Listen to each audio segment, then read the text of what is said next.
In this lesson, we are going to review the order of operations. It might seem like it's kind of an easy thing to review, but the reason that we are reviewing it is because tomorrow we are going to be learning how to do substitution, which is where you take a number and you put it in place of a letter.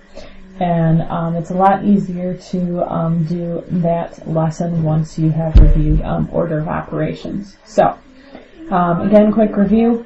The acronym is PEMDAS. P stands for parentheses. It means that we're going to do everything inside the parentheses before we do anything else. E stands for exponent. That is that little raised number that tells us how many times we multiply. M and D is for multiplication and division, and we always do those in order from left to right. A and S is for addition and subtraction, and we do those in order from left to right, according to each individual problem. So let's see a few examples. Okay. 3 quick addition and subtraction problems just to show you why it is important that we work from left to right. I know all these problems look very similar because they all have the same numbers, but we will end up with different answers.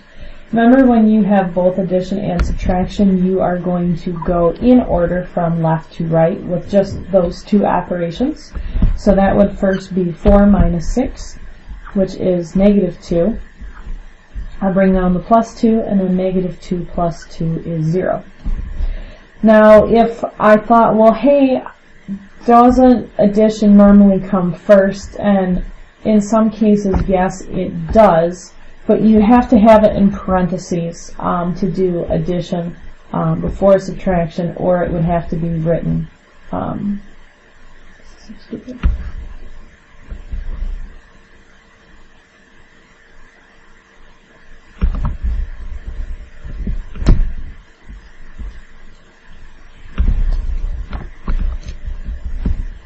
So when can you cut in line and make addition come before subtraction? Well, you could do it if addition was in parentheses, like it is here. 6 plus 2 makes 8, and then 4 minus 8 would be negative 4.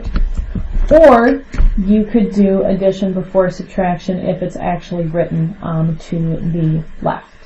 So 4 plus 6 is 10, and 10 minus 2 is 8.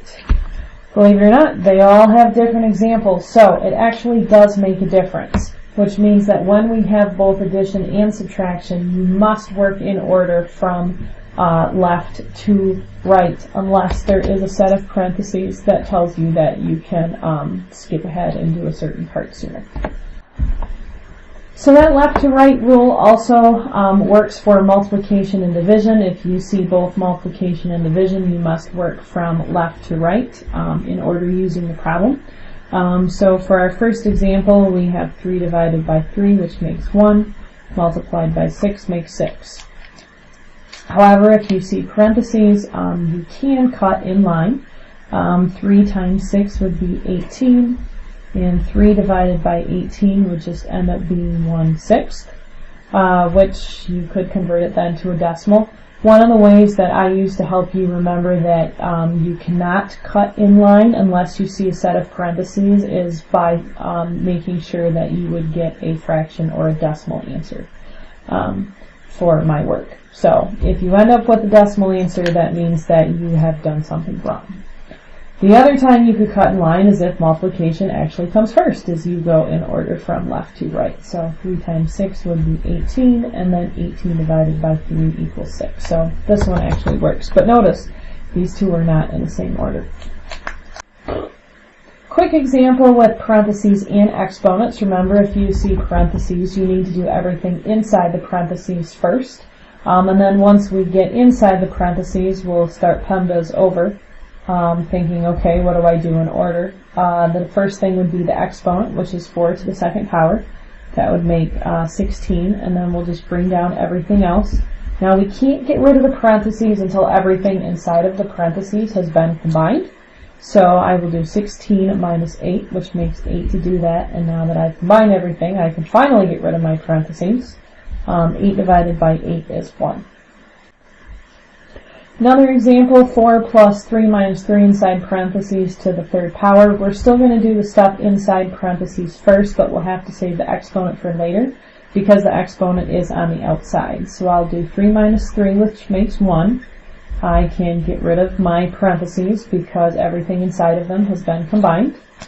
Then I'll do my exponent. 1 to the third power is just 1, and then I can bring down that and the 4, and 4 plus 1 makes 5. Easy peasy. What if you have more than one set of parentheses? Well, since parentheses always come first, we should do our parentheses first. I'm going to start with the one on the left, and then I'll grab the one on the right. 16 times 2 makes 8, and 9 minus 5 makes 4. Since I've combined everything in parentheses, I can get rid of them. Now I'll just bring down the division sign and do 8 divided by 4, which makes 2. Okay, what happens if you have two sets of parentheses, but one parenthesis is inside the other? Well, we'd want to start with the very inside set of parentheses first, which would be 2 times 3, and that makes 6. And then I will bring down the 8 and the division sign and the 36, but careful, don't forget the parentheses because we haven't quite gotten rid of all of them. Next I'll do 8 minus 6, which makes 2, and then I'll bring down the division sign and the 36, and finally 36 divided by 2 makes 18. One more quick example of double parentheses. I know this looks very similar to distributive property because you have a number right in front of the parentheses. But because it is on the outside of the parentheses, we need to make sure that we save that till the very end. So I'm going to start with the inside first. 7 plus 8 makes 15. Bring down the 13 and I'll bring down the 2. 13 minus 5 is negative 2. Finally, I can bring down the 2, and I can get rid of the parentheses if I want, but remember how we said this looked a lot like distributive property? It means there's a visible multiplication there, and 2 times negative 2 is just negative 4. What if you see double exponents? Well, we need to, what if you see double exponents? Similar to parentheses, if you have an exponent inside of an exponent, you need to make sure that you take care of that one first. So I'm going to go 3 minus 1, which would make 2 to the second power, plus 4. Don't forget about your outside parentheses around all that stuff. Now I've got 2 to the second power, which makes 4. And 4 again. I'm going to keep my parentheses for now, plus the second power. 4 plus 4 makes 8 to the second power, and 8 to the second power makes 64. So just some different ideas to help you to get going.